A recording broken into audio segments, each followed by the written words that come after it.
tanpa logistik yang baik, kondisinya pasti akan barang itu seperti sampah ya. Perlu dipertimbangkan distribusinya, bagaimana proses distribusi yang baik. Cek cepat barangnya karena ini kan waktunya terbatas dan sumber daya minim.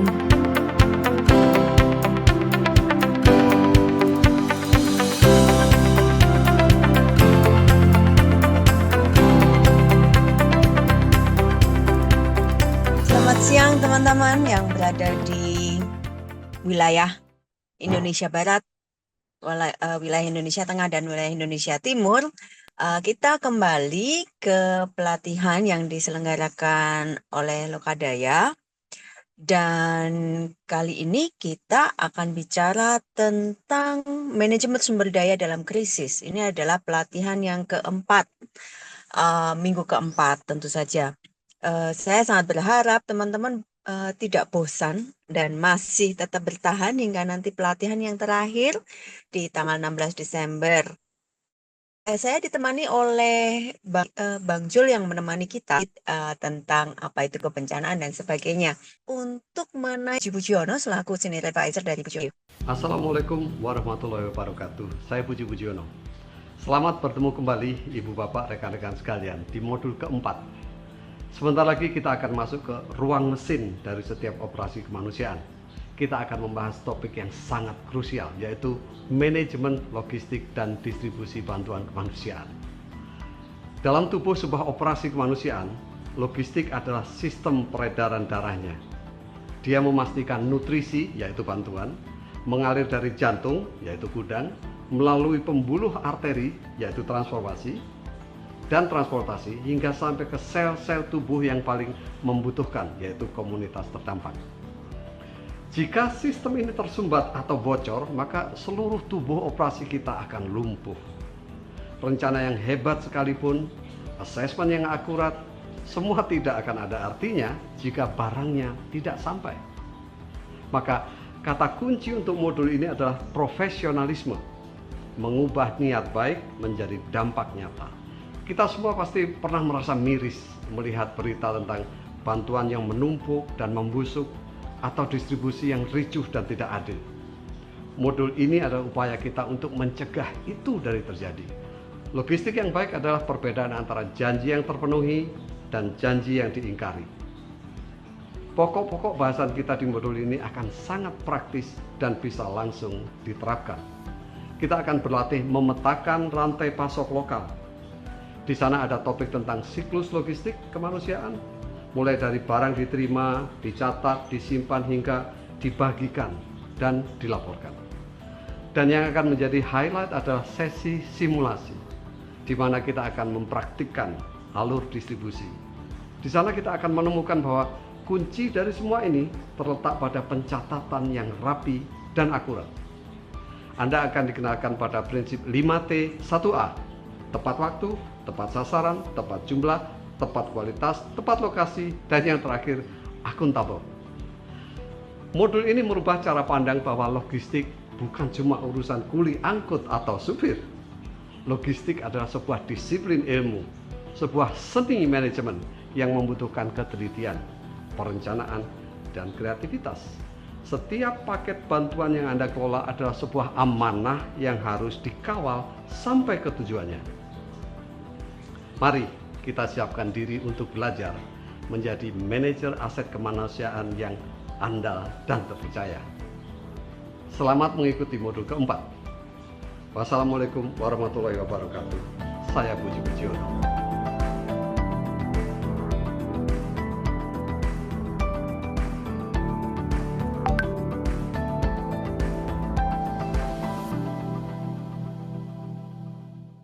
Selamat siang, sore, menjelang sore, Bapak Ibu sekalian dimanapun berada. Assalamualaikum warahmatullahi wabarakatuh. Nama saya Janus Juliasman, biasa dipanggil Jul, makanya Ibu Eni bilang Bang Jul gitu ya. Eh, untuk hari ini kita akan membahas tentang manajemen logistik dan distribusi bantuan kemanusiaan.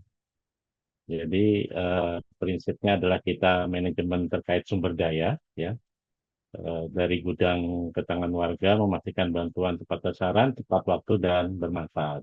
Kita akan bahas terkait jadwalnya, agenda kita hari ini.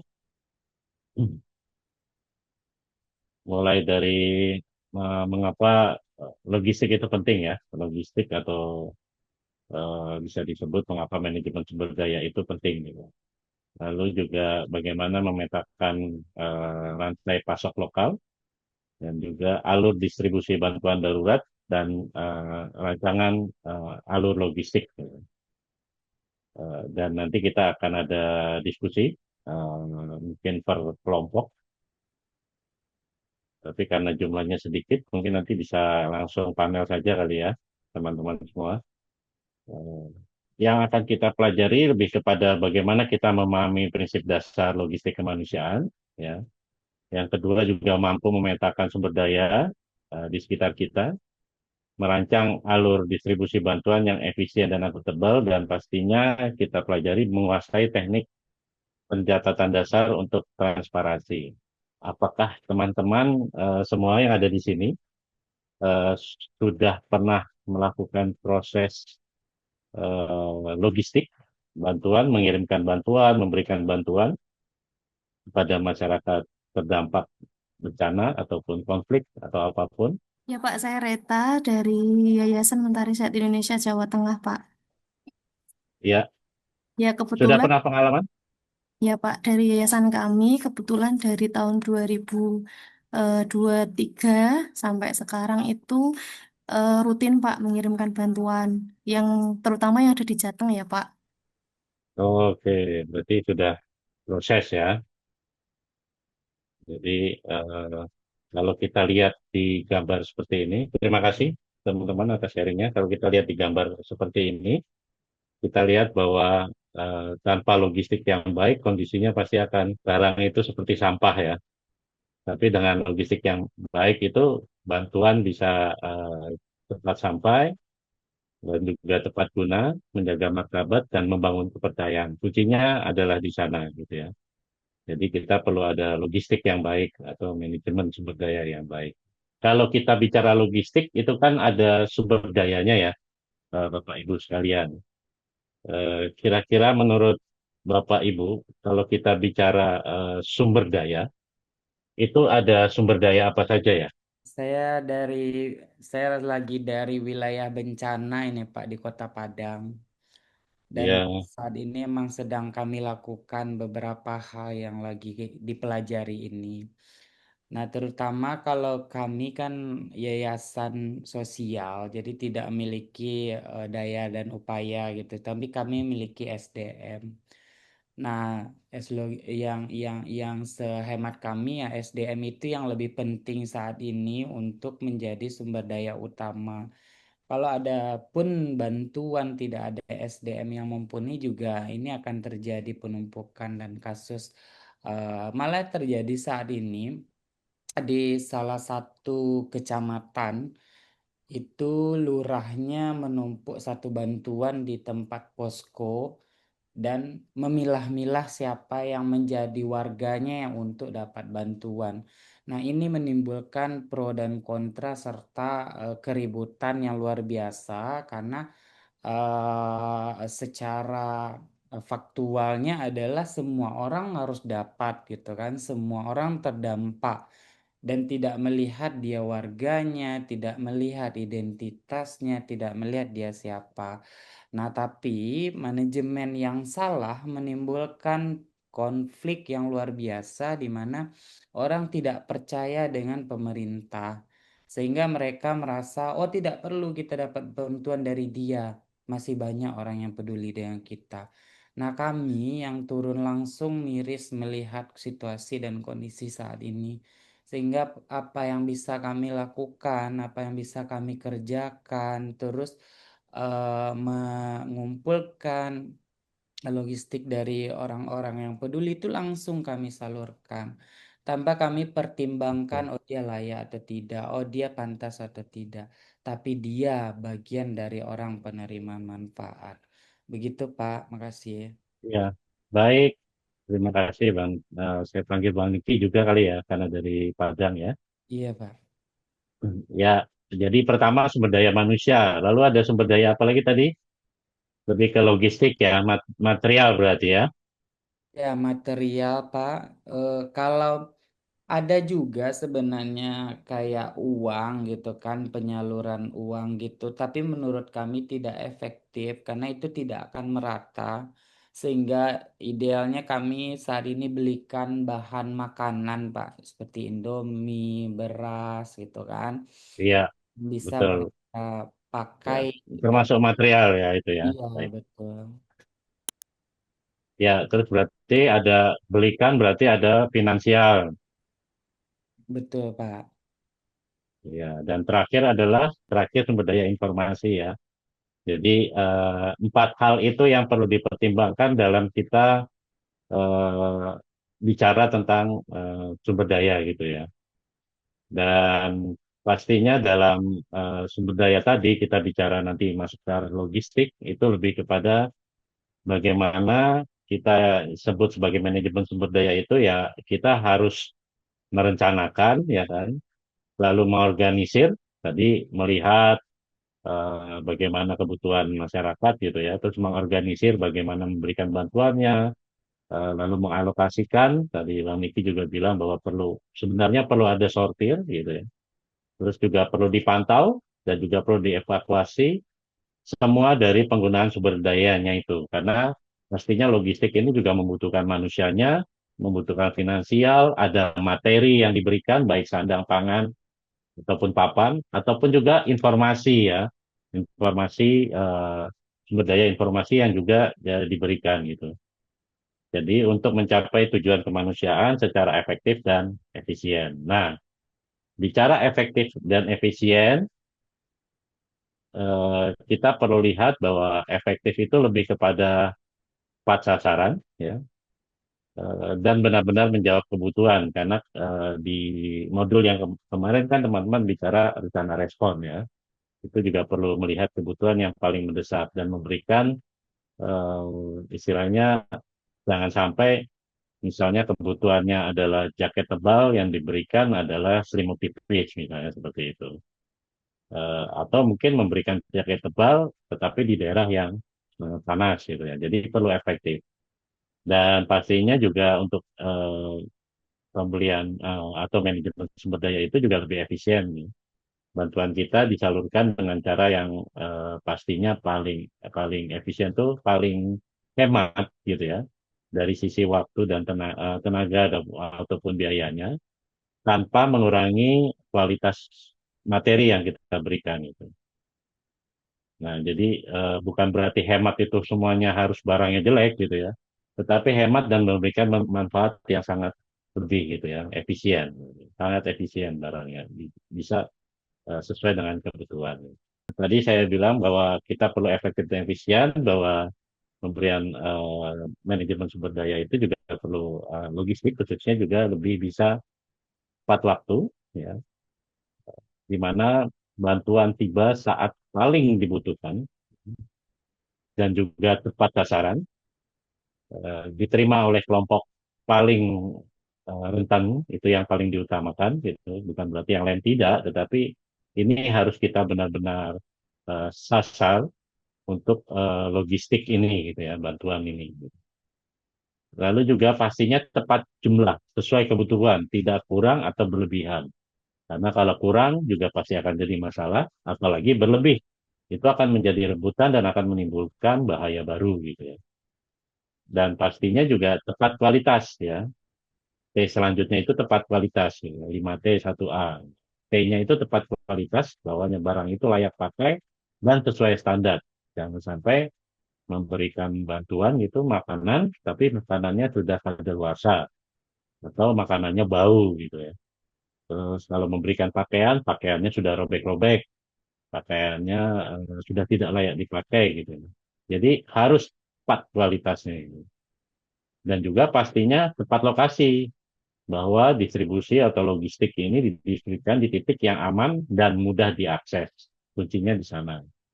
Dan 1A yang terakhir itu adalah lebih kepada akuntabel, bahwa semua proses itu tercatat baik dari mulai barang itu ada di haji gitu ya, kebutuhannya itu tercatat kebutuhannya seperti apa sampai semua prosesnya hingga barang itu diserahkan gitu. Nah, itu yang paling penting, efisien, efektif untuk proses logistik adalah hal tersebut. Oke, tadi juga kita bicara tentang alur ya, kita bicara tentang alur logistiknya itu sendiri, bahwa dari mana datangnya dan kemana perginya bantuan itu. Nah, bahwa dalam logistik itu perlu ada alur yang harus kita pertimbangkan ya, bahwa bantuan tiba di gudang atau posko atau di mana bantuan itu akan tiba gitu. Lalu ada proses terkait sortir dan inventarisasi ya, memilah dan mencatat semua barang. Jadi misalnya baik yang misalnya itu bisa digunakan maupun yang tidak. Sehingga itu tercatat. Misalnya ada barang rusak, itu juga harus dicatat. Dan alur selanjutnya adalah proses penyimpanan. Jadi menatanya di gudang gitu ya, menatanya di tempat penyimpanan dengan rapi dan aman. Jangan sampai bahwa berantakan gitu ya, sembarangan menaruh di gudang. Dan mungkin juga perlu diperhatikan proses penyimpanannya. Jangan sampai yang kadaluarsanya cepat ditaruh yang paling belakang gitu ya. Harusnya itu adalah ditaruh paling depan sehingga itu yang lebih dulu diambil gitu. Barang rusak juga disimpan bareng-bareng tapi harus dipisah di dalam gudang gitu ya. Dan itu perlu dicatat akan dilakukan apa gitu ya. Dan selanjutnya alurnya adalah proses pengemasan ulang ya, menyiapkan paket bantuan per keluarga. Jadi yang tadinya misalnya orang menyumbang gitu ya, mendapatkan sumbangan itu karung beras, satu karung beras itu biasanya sekitar 40 sampai 50 kilo ya kan. Nah, itu kita kemas ulang gitu ya, untuk bisa dipakai dimanfaatkan oleh keluarga-keluarga. Jangan sampai langsung dikasih satu apa satu karung langsung gitu karena itu pasti akan menyulitkan dan pasti kebutuhannya akan lebih banyak kalau kita akan yang lain tidak akan mendapatkan gitu ya. Dan pastinya setelah penguasaan ulang, proses selanjutnya yang perlu dipertimbangkan adalah distribusi. Bagaimana kita perlu menyerahkan bantuan kepada si penerima gitu ya, masyarakat terdampak gitu. Jadi perlu dipertimbangkan distribusinya, bagaimana proses distribusi yang baik. Jangan sampai mungkin bahwa barang-barang tersebut dilempar-lempar saja gitu kan. Tetapi harus jelas alur distribusinya mau seperti apa, di mana mereka ngambilnya, di mana tempat yang untuk warga atau masyarakat yang lebih berisiko gitu ya, yang rentan, stabilitas itu perlu dipisahkan atau dibuat jalur khusus. Jadi distribusi itu harus benar-benar dipikirkan, jangan sampai ini bisa menimbulkan untuk proses menimbulkan masalah dalam proses distribusinya karena akan terjadi chaos dan bahaya baru. Dan terakhir pastinya perlu ada pelaporan. Pelaporan mulai dari penilaian kebutuhan sampai barang itu diterima oleh si penerima gitu ya, si masyarakat terdampak. Sehingga itu akan jelas bahwa dari mulai awal penilaian kebutuhan sampai kepada distribusi gitu. Itu yang perlu dipahami bahwa logistik yang baik itu adalah logistik juga perlu dipikirkan tentang eh, prosesnya ya, proses bagaimana kita menyerahkan sumber daya itu kepada eh, masyarakat terdampak yang membutuhkan. Sampai sini ada pertanyaan dulu. Saya Riki, Pak. Riki dari Nusa Tenggara Timur juga, Kupang. Oh, Riki. Baik, Riki ya, Ya, maaf. Itu pernah melakukan proses logistik di Kupang? kalau untuk bencana mungkin saya belum pernah terlibat. Tapi kalau untuk bantuan-bantuan logistik untuk Ya. teman-teman disabilitas yang ada di Kota Kupang, karena saya kebetulan bergabung dengan Sentra Evata di Kupang. Jadi Sentra Evata sering memberikan bantuan logistik untuk teman-teman disabilitas maupun anak-anak yang kurang mampu yang ada di Kupang, Nusa Tenggara Timur, Pak. Baik, pertanyaan saya, Bang Riki, dari Ya, Pak. alur proses ini, apakah dilakukan semua pada saat melakukan bantuan logistik itu, memberikan logistik kepada penerima. Iya Pak, semuanya dilakukan secara bertahap dan karena ada beberapa desa yang sering dibagikan oleh sentra Evata, jadi di sini kami juga dibagi dalam tim untuk bersama-sama dengan sentra Evata untuk pergi membagikan ke desa-desa Pak. Ada proses pengemasan ulang juga bahwa Iya, ada Pak, ada. paket-paketnya. Ada. Satu minggu sebelum kami berangkat ke tempat yang akan kami antar barang bantuan logistiknya, kami selalu mengemasi ulang bersama dengan para penerima manfaat, Pak, yang ada di sentra Evata. Terima kasih Bang Riki. Sekarang saya ingin kita diskusi ya, Bapak Ibu sekalian. Kita sudah tahu eh, prinsip tentang logistik itu, memahami prinsip dasar logistik yang tadi 5T dan 1A. Lalu kita memetakan sumber daya logistik di sekitar kita. Nah, ini yang kita ingin coba diskusikan dari teman-teman semua. Nah, bisa tidak misalnya memetakan gitu ya, eh, terkait dengan lokasi-lokasi penting. Misalnya, di mana sih gudang potensial, lalu di mana pemasok lokal, ya, lalu di mana jalur transportasi utama dan alternatif, dan di mana penyedia transportasi, gitu. Misalnya itu, atau yang lain. Silakan mengidentifikasi aset logistik yang ada di sekitar ya. Lebih kepada coba sebenarnya teman-teman belajar untuk bisa memetakan ya aset perencanaan logistiknya gitu ya. Mulai dari penggudangannya nanti atau mungkin mulai dari pemasok-pemasok lokal yang penting karena rencananya adalah akan memberikan bantuan dalam bentuk sembako misalnya. Izin Pak, kami coba petakan seperti ini. Ini ada kecamatan dan kelurahan yang ada di Kota Padang. Jadi ada rumah-rumah ini yang kami ilustrasikan adalah gudang potensial seperti balai desa, sekolah, masjid gitu. Nah, saat ini di Kota Padang itu yang terdampak bencana paling besar itu adalah di bagian Kota Tengah ini karena ada kampus UIN dan ini adalah barisan bukit, Bukit Barisan namanya. Nah, dampak yang terbesar itu dari sini turun ke bawah sini melalui jalur sungai. Nah, di ujung sini adalah akses bandara. Nah, akses bandara ini juga hampir kemarin ambruk karena ada satu jembatan besar yang melintasi sungai besar. Jadi karena banyak pepohonan apa segalanya buat jembatan itu agak bergeser sedikit tapi masih bisa dilalui cuma riskan. Nah, dalam tema ini kami ilustrasikan ini adalah wilayah yang harus ada lokasi penting yaitu balai desa karena di sini ada satu kampung terisolir yang saat ini belum dapat bantuan karena emang jalur akses transportasi ke situ yang putus total gitu. Jadi tim SAR dan kawan-kawan relawan saat ini yang maju ke dalam itu melalui jalur kaki, jadi jalan kaki masuk ke dalam arah pedalaman itu, arah pegunungan, perbukitan dan melalui jalan setapak. Nah, ini sangat terbatas. Jadi kalau bawa bantuan juga terbatas, apa juga terbatas. Nah, evakuasi warga yang ada di sini juga sulit untuk dibawa ke bawah ini gitu.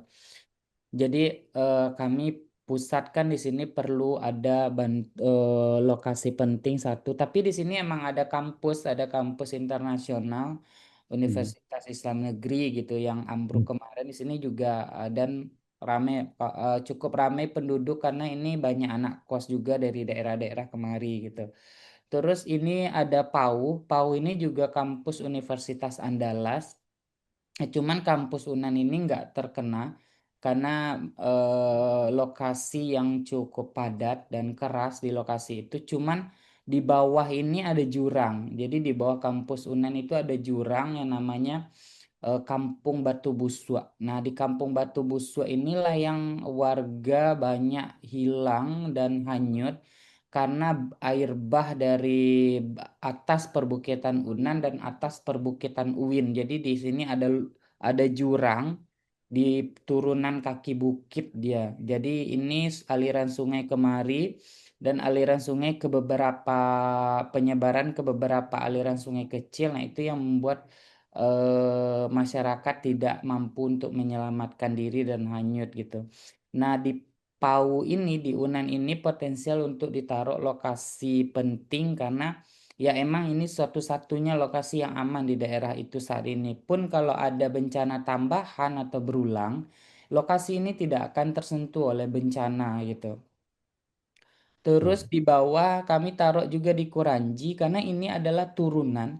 Jadi ini adalah wilayah penampungan dari aerob yang ada di bawah. Yang ada dari atas ini turun ke bawah sehingga di sini dia aerob.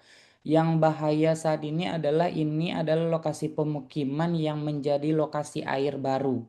Jadi sungai itu membentuk aliran baru, tapi di aliran baru itu adalah aliran perkampungan. Nah, itu saat ini rata dengan air sehingga aliran sungai yang awalnya ada itu malah kering gitu. Tidak ada air yang lewat ke sana, tapi udah berpindah jalur.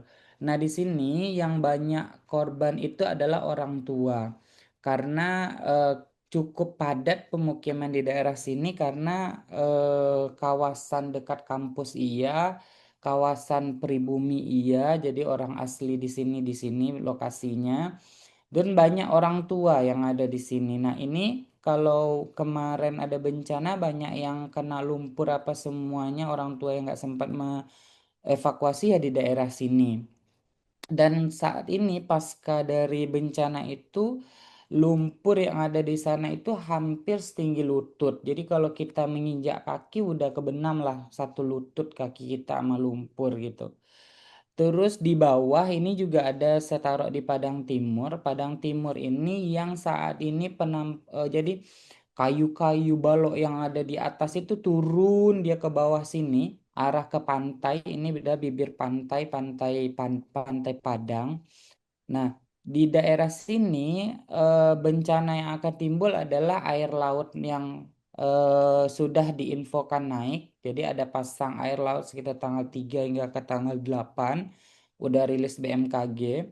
Dan bahayanya adalah karena banyak kayu saat ini di pantai itu. Jadi kalau naik air dari laut itu dan membawa kembali kayu-kayu itu, nah kayu-kayu itu yang potensi menghantam rumah warga berikutnya. Dan ini akan menimbulkan musibah baru gitu. Sehingga di sini kami taruh posisi yang harus ada posko lokasi penting. Terus ada juga kami taruh di lokasi Bungus. Jadi perkiraan kami Bungus ini dia berada di bibir pantai. Cuman emang langganan banjir air laut pasang. Tapi kalau dia dari longsor apanya belum pernah kejadian di daerah sini ada longsor, tapi ada arus pasang air laut. Jadi kalau rilis BMKG nanti air pasang laut naik, di daerah Bungus ini akan terendam oleh air sekitar 1 pinggang gitu. Nah, kalau infonya kan bakal tinggi, kalau tinggi hampir mungkin seatap rumah warga gitu. Nah, di lokasi-lokasi yang kami titikkan ini adalah lokasi tempat sekolah, kantor pemerintahan, lurah gitu kan, dan wilayah-wilayah kampus. Nah, kalau di Bungus ini ada PT Pertamina. Jadi Pertamina Sumbar berada di wilayah Bungus Teluk Kabung ini. Dan kalau ini kena air pasang ya kena Pertamina itu semuanya akan berdampak luar biasa karena ya minyaknya akan terkontaminasi oleh air laut gitu. Begitu Pak sedikit gambaran dari kami. Baik, jangan ditutup dulu share screen-nya. Ini gambar yang cukup menarik. Karena kita sedang menandai lokasi-lokasi penting ya. Pertanyaannya lokasi penting apa? Artinya gudang-gudang itu akan ada di yang gambar-gambar itu ya, seperti Koto Tangah, Pau, atau sudah bisa diidentifikasi belum? Gudang potensial ada di mana? Gudang pot ini kami taruh gudang potensial, posko dapur darurat, dan tempat Oke, penyimpanan makanan juga di sini, Pak. iya, Karena ini oke. Dan wilayahnya strategis dan dan emang wilayah ini yang cukup aman saat ya ini. aman ya. Ya, ada bencana berulang. Ini wilayah ini yang cukup Hmm. aman gitu. Ya, jadi saya sedikit merangkum apa yang tadi di-share oleh Bang Niki bahwa sudah sangat komprehensif memetakan sumber daya, bagaimana kita memetakan aset-aset logistik wilayahnya gitu, bahwa di satu wilayah transportnya, jalurnya ke sana seperti apa, dan juga perlu ditambahkan bagaimana rantai pasokan eh, barang gitu ya yang akan kita distribusikan, itu juga dipertimbangkan di sana. Nah, ini adalah salah satu kita eh, di dalam logistik gitu ya, mampu memetakan sumber daya logistik di sekitar kita. Jadi tidak hanya berpikir bahwa kita harus distribusi barang saja, tapi juga mulai dipetakan dulu sumber dayanya. Gudang itu nanti akan ada di mana, aksesnya bagaimana, dan juga eh, untuk mendistribusikan ke sana bagaimana gitu ya. Nah, itu yang mungkin harus dipertimbangkan gitu. Dipertimbangkan dalam dalam manajemen sumber daya itu sendiri atau manajemen logistik gitu ya. Eh, ada skenario bahwa teman-teman sekarang itu di wilayahnya masing-masing menjadi kepala gudang. Menjadi kepala gudang, lalu ada bantuan logistik, mie instan, air mineral, dan selimut, baru saja tiba di posko, dan Anda harus mendistribusikan kepada 20 kakak pengungsi. Sekarang peran teman-teman hanya menjadi kepala gudang, bukan petugas pencatat atau tim distribusi, tapi hanya kepala gudang. Mohon sekarang tugasnya adalah teman-teman bisa menulis di kolom chat ya, di chat, di message, akan teman-teman buat alur kerja seperti apa ketika teman-teman menjadi kepala gudang. Kalau dari saya mungkin benar ya Pak, saya belum punya pengalaman, tapi menurut Nggak apa-apa, nggak apa-apa. pemikiran saya harusnya itu setelah eh, barang datang dan waktu terbatas, apalagi Pak punya apa ya, kita punya pegangan data di daerah mana saja kakak yang urgensinya lebih tinggi Pak, Hmm, dan distribusi yang eh, urgensinya lebih tinggi, baik itu dari eh, wilayah yang kakaknya lebih banyak atau seperti apa, dan kita distribusikan sumber daya tersebut ke kakak-kakak yang lebih urgen gitu Pak. baik, baik. Oke, berarti mungkin lebih dipertimbangkan lagi alur barang masuk, lalu proses apa yang dilakukan selanjutnya gitu ya. Nah, ini bisa cerita sedikit. Terima kasih, Bang. Kang, di chat ada Ya Pak, dari Narita dari Jateng, mungkin bisa open mic. Baik, Pak, izin menjawab. Mungkin kalau Ya, saya jadi apa namanya kepala gudang, ketika barang datang itu pasti eh, cek dulu, cek cepat barangnya karena ini kan waktunya terbatas dan sumber daya minim. Cek dulu sebenarnya yang jumlah barang yang datang berapa, jumlah mie instan, air mineral dan selimut yang datang. Kemudian karena ini dikirimkan kepada 20 kakak, berarti kita langsung menyiapkan 20 secara langsung sudah kita paketin gitu, Pak. Karena kan ada dua ya, ada dua tim pendistribusi. Nah, itu bisa membantu buat making 20 paket gitu. Jadi ada satu paket itu ada mie, ada mineral dan selimut. Kemudian kita buka jalur distribusi sederhana. Misalkan pendistribusiannya mau di mana gitu, di di wilayah mana maksudnya. Terus kita punya catatan penerima kakak, penerimanya tuh siapa aja. Terus ketika barang didistribusikan, nanti penerima itu tanda tangan. Jadi kita punya catatan sendiri. Terus kepala gudang juga mengawasi dan memastikan jalan tertib Setelah itu kita merekap stok dan laporan singkat gitu, Pak. Ya, Mbak Rita. Matur nuwun, terima kasih. Ya, jadi eh, sangat cukup taktis. Jadi teman-teman juga perlu mempertimbangkan ini ya, termasuk yang dicek oleh Pak David. Data logistik atau inventorisir dibagi jumlah penerima distribusi. Ya, artinya kita perlu ada cek cepat barang seperti tadi ya. Pastikan 5T1A tadi itu dilakukan gitu ya. Cek cepat barangnya. 20 paket langsung di paket-paket gitu. Buat jalur distribusi sederhana, misalnya mau di satu tempat atau malah masing-masing gitu ya. Tapi juga jangan lupa ada proses pencatatan, baik catat barang masuknya, ya kan, jumlah barang masuknya, tanggal berapa, jam berapa, kapan, oleh siapa itu barang masuk, lalu juga barang keluarnya, jangan lupa proses distribusi. Dan ada yang membuat barang itu sah diterima, tanda tangan boleh, cap jempol boleh, atau apapun buktinya dengan foto, misalnya. Itu yang paling penting, ya, ada catat juga dan juga ada proses mengawasi dan memastikan tertib. Lalu ada juga rekap stok dan laporan singkat. Ya, ini bagian dari akuntabilitas gitu. Dan pastinya rekap stok dan laporan singkat ini bagian dari juga memonitor dan mengevaluasi kegiatan. Jangan lupa satu lagi ya.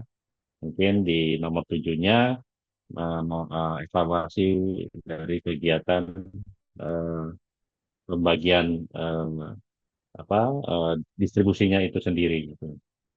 Itu kira-kira. Terima kasih Pak David juga ada data logistik juga gitu. Tadi juga sudah dinyatakan bahwa semuanya tercatat ya. Karena dalam logistik itu penting. Ketika maka itu tidak pernah terjadi ya. Jadi itu dianggap tidak pernah terjadi. Jadi paling penting dalam logistik, dalam manajemennya di logistik adalah semua serba catat, catat dan catat. Mulai dari awal proses tadi ya, alur awal, bagaimana melihat kebutuhan itu sendiri, itu perlu dicatat kebutuhan-kebutuhannya. Lalu juga proses selanjutnya lebih kepada bagaimana menerima barang ya. Tadi melihat bahwa barang datang itu juga perlu dicatat. Bantuan tiba di posko itu perlu dicatat dari siapa, jam berapa, jumlahnya berapa, isinya apa kan gitu. Lalu juga sortir ya. Sortir itu dalam artian barangnya bagus atau tidak, barangnya perlu eh, sudah kadaluarsa atau belum karena sifatnya makanan, tapi sudah rusak atau tidak, nah, itu harus dicatat gitu ya. Bahwa barangnya bagus, barangnya rusak misalnya seperti itu. Juga proses keluarnya ya, proses keluar dari barang-barang tersebut juga perlu dicatat. Apabila tidak langsung keluar, jangan lupa juga proses penyimpanannya tercatat bahwa ini disimpan pada tanggal sekian. Ya, ada di rak sebelah mana, rak makanan, rak misalnya adalah kantong makanan atau kantong lebih kepada selimut ya, atau barang-barang rumah tangga misalnya. Itu kalau tidak langsung didistribusi ya. Ketika akan didistribusi, di sini juga diberi apa perlu tentang bagaimana membuat ke dalam paket-paket keluarga gitu. Nah, itu ada proses pencatatan. Paket sudah dilakukan untuk 20 kakak gitu ya. Sudah dilakukan pemaketan untuk 20 kakak itu tanggal berapa dan ini perencanaan untuk desa mana. Itu juga harus tercatat. Termasuk dengan distribusinya ya, lalu didistribusikan, itu juga perlu ada pasti kalau distribusi perlu tercatat data-datanya sesuai tidak dengan eh, apa kebutuhan yang ada bahwa berdasarkan penilaian kebutuhannya kakaknya ada A, B, C, D, si A, si B, si C gitu. Tetapi yang diserahkan itu jangan sampai yang diserahkan distribusinya kepada ke D, ke E, ke F gitu ya. Jadi yang butuh A, B, C, tapi yang diserahkan ke D, E, F gitu. Nah, ini juga harus tercatat dengan baik gitu ya. Kondisi distribusi juga perlu direncanakan dan perlu dicatat dengan baik gitu ya. Bahwa distribusi dilakukan tanggal sekian, jam berapa gitu ya, di mana. Nah, itu juga perlu tercatat dan ada ini menarik dari Mbak Reta tadi bahwa perlu ada yang membuktikan, ada tanda tangan penerima misalnya, atau tanda tangan antara yang memberikan dan penerima. Itu cukup akuntabel ya. Itu yang dipastikan gitu, dan perlu ada pengawasan, juga perlu ada dihitung ulang ya, rekap stok. Gitu. Itu bagian dari proses pelaporan. Jadi semuanya serba terdata ya. Ini yang paling penting dalam manajemen logistik, eh, dalam proses manajemen logistik itu sendiri gitu ya. Jadi merancang alur distribusi bantuan itu juga sangat penting, perlu sangat efisien dan akuntabel.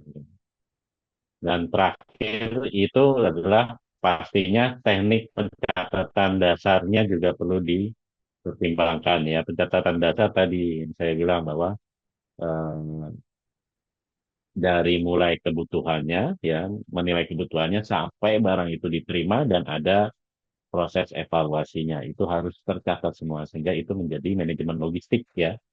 Kembali lagi, manajemen logistik, manajemen sumber daya. Saya mencoba wrap up ya, wrap up dari diskusi tadi kita dari awal, bahwa eh, hari ini kita harus memastikan tentang eh, manajemen sumber daya, yang di dalamnya juga memastikan proses logistik ya, bahwa kita perlu satu, merencanakan alur ya, jangan bekerja secara reaktif, buat alur kerja sederhana sebelum bantuan datang ya. Jadi ketika Bang Niki sudah cukup menjelaskan, itu bagian dari proses rencana yang perlu dibuat ya, rencanakan alurnya mau seperti apa untuk bantuan logistik itu. Lalu manfaatkan aset lokal ya, manfaatkan aset lokal, kenali gudangnya tadi mau di mana, lalu transportasinya bagaimana, ketika akan penyediaan bahan makanan, pemasoknya ada di mana, misalnya bahan-bahan yang akan kita berikan gitu ya, bahan-bahan bantuan tadi. Itu kita harus beli di mana, harus cari di mana. Dan yang selanjutnya adalah kita perlu mencatatnya gitu ya. Mencatat ya, mencatatnya, catat semuanya, proses mulai dari awal terkait dengan asesmen sampai kepada pemberian bantuan gitu ya.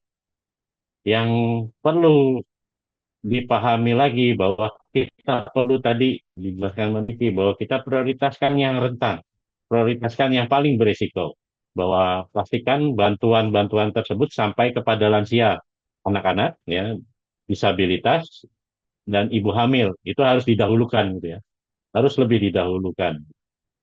Nah, itu yang paling penting dalam eh,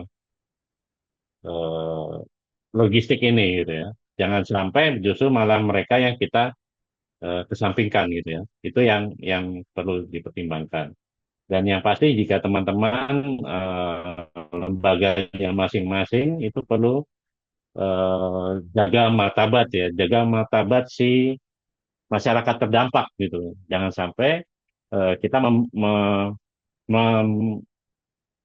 berperilaku ya, eh, penerima bantuan dengan tidak hormat gitu, karena mereka sebenarnya memang masih punya tenaga, mereka manusia yang juga masih punya kekuatan gitu ya. Jadi perlakukan penerima bantuan dengan hormat ya.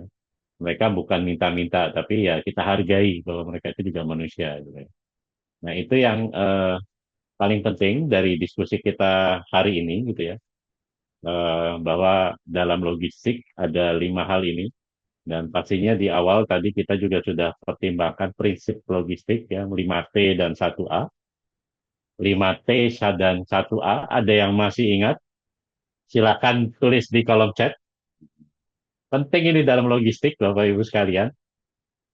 5T 1A. Silakan cepat-cepatan nulis di dalam chat 5T 1A apa saja? 5T 1A.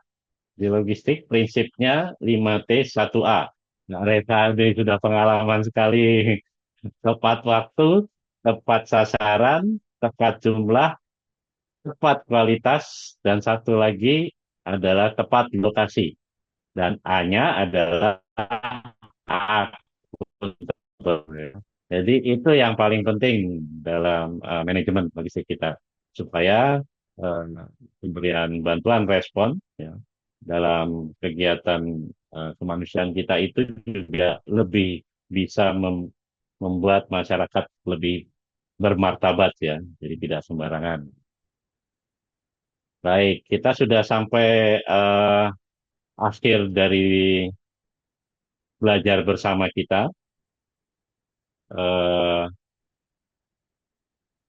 jadi ini bukan di akhir pelatihan, gitu ya, tapi ini hanya salah satu. Perjalanan masih panjang, masih ada diskusi-diskusi dan pembelajaran-pembelajaran selanjutnya sampai ke modul 8 gitu ya.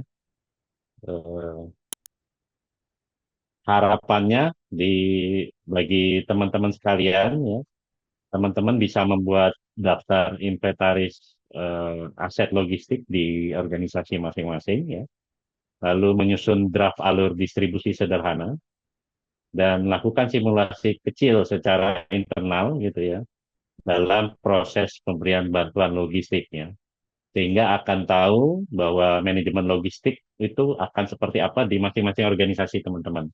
Apa yang sudah berjalan, kira-kira misalnya sudah tadi pernah pengalaman untuk memberikan logistik, apakah itu sudah efektif dan efisien?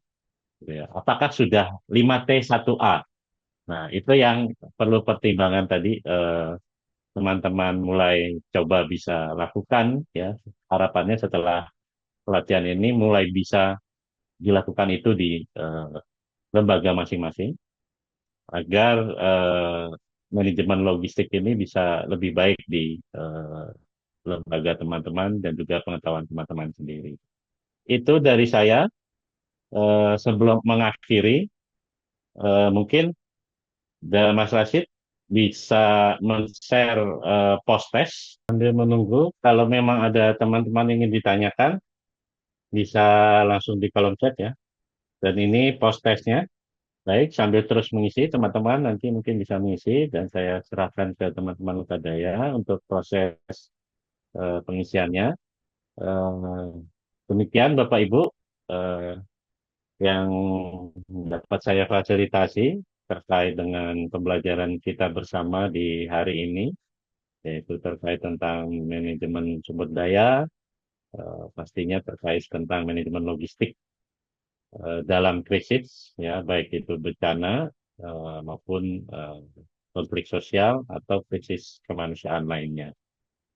Akhir kata saya ucapkan terima kasih dan mohon maaf apabila ada sedikit kekurangan, baik sengaja ataupun tidak. Wassalamualaikum warahmatullahi wabarakatuh. Saya kembalikan ke Ibu Weni. Terima kasih. Terima kasih banyak, Bang Jul. Aduh, saya kurang terbiasa dengan menyebut Bang Jul. Terima kasih. Terima kasih juga untuk teman-teman yang masih bertahan hingga saat ini dan juga sudah berproses bersama, berbagi bersama dengan teman-teman yang lain dan juga berkenan untuk berbagi pengalaman di dalam kelas online kali ini. Baik, kita akan berjumpa lagi minggu depan di dalam modul yang kelima dengan pembahasan yang lebih menarik juga. Sekali lagi ini adalah pelatihan yang pengantar ya Bapak Ibu. Jadi belum bisa memahami semua dan itu hal yang biasa saja dan tetap tidak masalah. Karena saya sendiri juga butuh bertahun-tahun untuk memahami isu kebencanaan secara keseluruhan. Dan sampai saat ini saya juga masih tetap belajar. Baik, jangan lupa untuk menyelesaikan post-test dan kirimkan post-test tersebut. Nanti kami compile dan menjadi bagian